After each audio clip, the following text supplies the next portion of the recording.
घरकुल लाभार्थ्यांना अनुदान मिळण्यासाठी मनसेचे आमरण उपोषण। वणी विधानसभा क्षेत्राचे घरकुल लाभार्थी अनुदानापासून वंचित।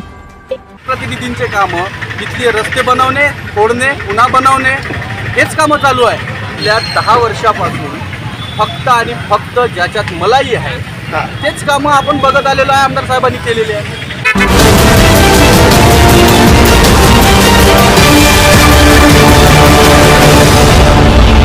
एकीकडे भाजप सरकार शासनाचे योजनेचा लाभ मिळत असल्याचं अनेक प्रसार माध्यमातून घोषणाबाजी करत आहे, तर दुसरीकडे शासनाच्या योजनेपासून लाभार्थी मोठ्या प्रमाणात वंचित असल्याचंही बोलल्या जात आहे।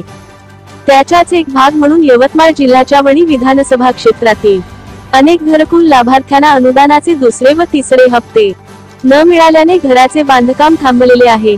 बाबत घरकुल लाभार्थ्याने अनेक वेळा प्रशासनाला वारंवार निवेदन व मागण्या केल्या, परंतु याकडे प्रशासनाने दुर्लक्ष केल्याने वणी तहसील समोर आज दिनांक 30 सप्टेंबरपासून महाराष्ट्र नवनिर्माण सेनेचे तालुकाध्यक्ष फाल्गुन गोहकार यांच्या वतीने लाभार्थ्यांना न्याय मिळण्याकरिता व प्रशासनाचे लक्ष केंद्रित करण्याकरिता बेमुदत आमरण उपोषणास सुरू करण्यात आले। या आमरण उपोषणात महाराष्ट्र नवनिर्माण सेनेचे पदाधिकारी व लाभार्थी मोठ्या संख्येने उपस्थित होते। यावेळी उपोषणकर्त्यांनी सिटी न्यूज वनीशी संवाद करताना या संदर्भात माहिती दिली। बोला, तुम्ही आज घरकुल लाभार्थ्यांसाठी न्यायाकरिता या ठिकाणी तहसील कार्यालयाच्या समोर आमरण उपोषणाचा इशारा म्हणून बसलेला, तर याबद्दल का बोलणार बा? आपल्या सर्वांना माहिती आहे की गेल्या 30 महिन्यापासून घरकुल योजना ही चालू झालेली आहे, परंतु त्या घरकुल योजनेचे लोकांना लाभार्थ्यांना पहिला हप्ता भेटलेला आहे, दुसरा तिसरा चौथा अजूनही हप्ता भेटलेला नाही आहे। आणि अशातच पाऊसकाळ आहे, पाऊसकाळ चालू आहे। आपल्यालाही माहिती आहे का पाऊस किती पडत आहे।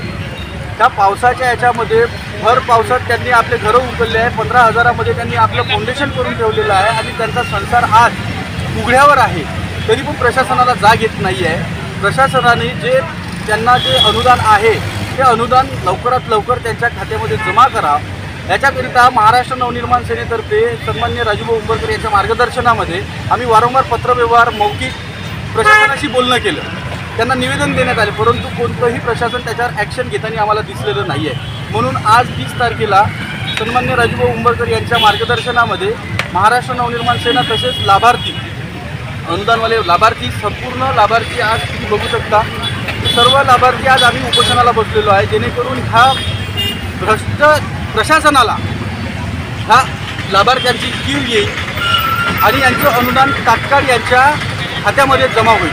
जर असं नाही झालं तर आम्ही उपोषण हे आमचं चालूच राहणार आहे आणि जोपर्यंत हे प्रशासन जागेवर येणार नाही तोपर्यंत हे आमचं उपोषण आम्ही चालू ठेवणार आहोत। तर मला एक सांगा की बाई मागील काही म्हणजे 2 टन येथील असणारे आमदार भारतीय जनता पार्टीचे आहे, ते घोषणासुद्धा करत आहे का बाई आम्ही घरकुल योजनेच्या लाभार्थ्यांना योजनेचा लाभ देत आहे बा म्हणून, तर याबद्दल का बोलणार तुम्ही? त्या घोषणा दिल्यानं कुणाचं घर बांधत नाही, स्वप्नाचं घर आणि असं घर बांधलेलं घर ह्याच्यात फरक असते, हे सन्माननीय आपल्या आमदार साहेबांना माहिती असावं। आणि ह्या BJPचा विषय तुम्ही म्हटला तर BJPच्या विषयी तुम्हाला सांगतो, 1500 रुपये यांनी आज लाडकी बहीण योजनेचे सुरू केलेले आहेत आणि बाकीचे जेवढे अनुदान आहे हे थकबाकी ठेवलेले आहे। हे 1500 रुपये नुसते निव्वळ आणि निव्वळ ह्या आपल्या निवडणुकीपुरते यांनी त्या महिलांना देणं केलं आहे। आणि मग बाकीचे जे महिला उघड्यावर जे संसार करत आहेत सर्व लाभार्थी आहेत त्यांचं काय? त्यांना हे मोठे मोठे आश्वासन देत आहे की आम्ही घरकुलाचे अनुदान दिलेले आहे, घरकुलाचे पैसे आजपर्यंत आम्ही त्यांना दिलेले आहे। मग हे लोक का मूर्ख आहात का? आम्ही का मूर्ख आहो का? आमच्या जर का खात्यामध्ये जर का अनुदान आलेलं असतं तर आम्ही इथं उपोषणाला बसलो असतो का? हेही त्या विद्यमान आमदारांना तुम्ही विचारायला पाहिजे।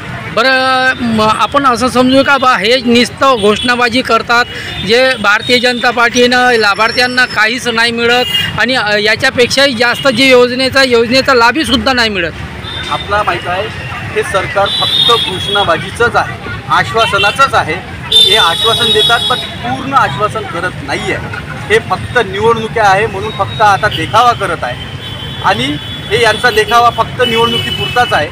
आणि मला तर असं वाटते की हे जे घरकुलांचे प्रश्न आहेत हे इथल्या स्थानिक लोकप्रतिनिधींनी हाताळायला पाहिजे नव्हते आणि आज ही इकडल्या आमच्या लाभार्थ्यांना म्हणजे वणी, मारेगाव, झरी येथील लाभार्थ्यांना ही उपोषणावर बसायची वेळ आली नसती जर का आपल्या लोकप्रतिनिधीनं याच्याकडे लक्ष दिलं असतं तर.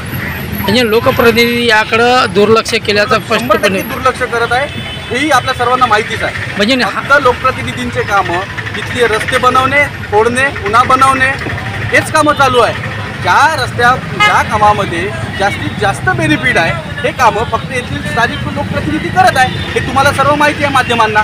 आणि मागे जे काहीतरी न्यूज लागलेली होती की आपल्या विद्यमान आमदारांची काय म्हणजे प्रॉपर्टी हां कितीतरी करोड आहे, त्याच्यात आम्हाला लक्षात येत नाही किती करोडची आहे, अच्छा हजारो करोडची आहे की अब्ज करोडची आहे हेही आम्हाला लक्षात येत नाही. परंतु असो ते होईलच कालांतराने उघड. परंतु माझं असं म्हणणं आहे की विद्यमान आमदारांनी हे घरकुल लाभार्थी जे आहे यांच्या अनुदानाबद्दल आजपर्यंत काही ना काहीतरी ॲक्शन घेऊन यांचं अनुदान यांच्या खात्यामध्ये जमा केलेल्या 10 वर्षापासून फक्त आणि फक्त ज्याच्यात मलाही आहे तेच कामं आपण बघत आलेलो आहे, आमदार साहेबांनी केलेले आहे.